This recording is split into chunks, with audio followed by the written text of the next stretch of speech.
भारत की energy security ये एक ऐसी चीज है जो बहुत ही नाजुक धागे से बंधी है। पर क्या हो अगर इस भविष्य को सुरक्षित करने के लिए एक बहुत बड़ा एक एम्बिशियस प्लान सामने आए। चलिए आज इसी पर बात करते हैं और देखते हैं कि कैसे एक नया कॉरिडोर भारत की पूरी एनर्जी की कहानी को हमेशा के लिए बदल सकता है। ये जो तस्वीर है ना, ये है स्ट्रेट ऑफ हॉर्मूज की। अब ये सिर्फ एक समंदर का रास्ता नहीं है, ये समझिए कि दुनिया की इकोनॉमी की एक तरह से लाइफलाइन है, एक धमनी। हर रोज सोचिए, हर रोज यहां से करोड़ों बैरल तेल गुजरता है। यही तेल एशिया और पूरी दुनिया की ऊर्जा की जरूरतों को पूरा करता है। मतलब ये ग्लोबल चोक पॉइंट है। तो सवाल ये उठता है कि क्या हो अगर ये बंद हो जाए।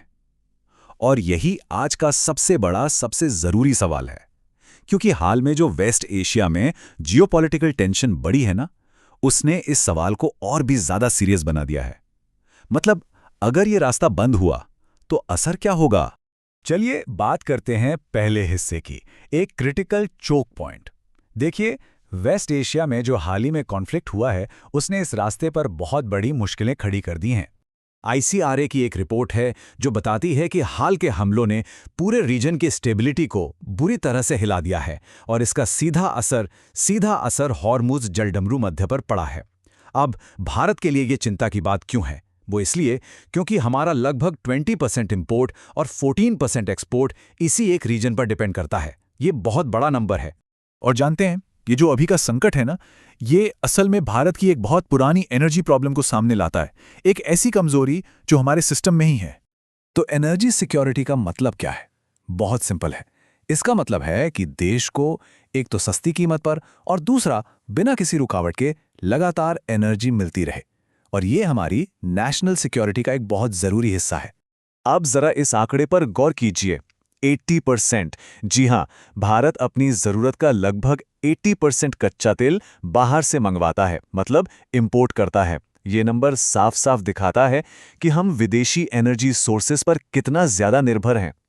और बात यहीं खत्म नहीं होती। इस 80% का भी करीब 60% हिस्सा मिडिल ईस्ट से आता है, एक ऐसा इलाका जो पॉलिटिकली हमेशा से अस्थिर रहा है। तो ये जो हमारी निर्भरता है ना, ये एक तरह का डिपेंडेंसी सिंड्रोम बन गया है। मतलब हम सप्लाई और मार्केट के उतार चढ़ाव दोनों के ही रिस्क पर हैं। तो एनर्जी की ये जो कमजोरी है, इसका सीधा असर हमारी इकोनॉमी पर पड़ता है, और वो भी बहुत गंभीर।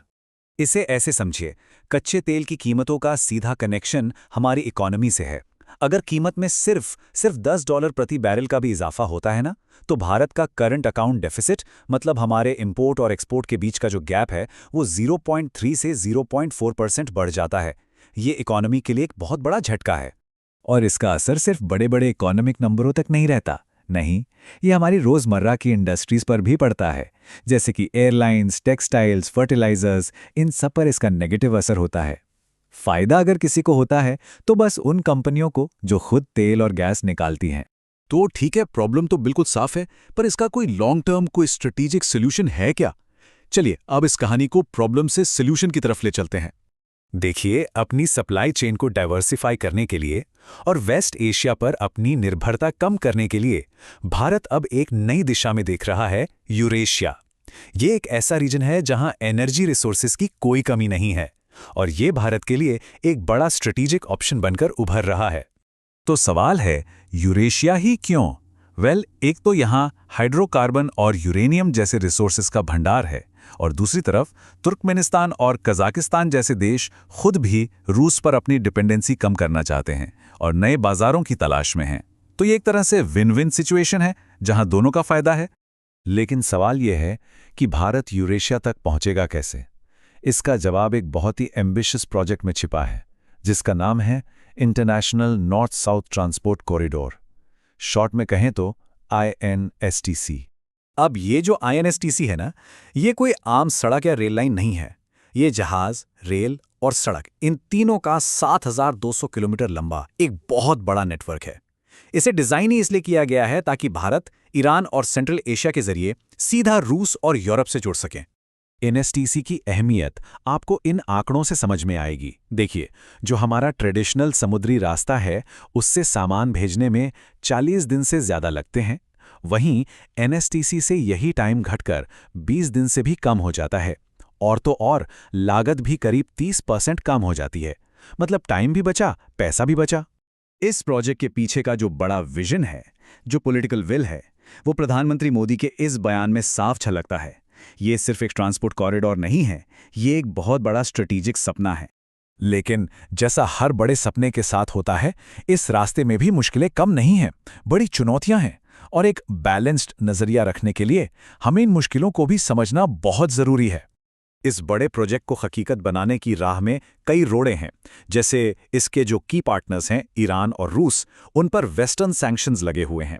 फिर सभी मेंबर देशों के बीच कोई कॉमन कस्टम्स रूल्स नहीं है। इसके अलावा इतने बड़े इंफ्रास्ट्रक्चर के लिए बहुत ज़्यादा फंडिंग चाहिए। और आखिर में अफगानिस्तान पाकिस्तान रीजन का जो अनस्टेबल माहौल है, वो भी एक बड़ी चुनौती है। और आखिर में ये सारी बातें हमें एक बहुत ही बड़े सवाल पर लाकर खड़ा कर देती हैं। क्या सिर्फ एक ट्रांसपोर्ट कॉरिडोर जियोपॉलिटिकल इंस्टेबिलिटी और पुरानी दरारों से भरे इस लैंडस्केप को पार कर सकता है? इस सवाल का जवाब ही ये तय करेगा कि भारत की एनर्जी सिक्योरिटी और इस पूरे रीजन का भविष्य क्या होगा।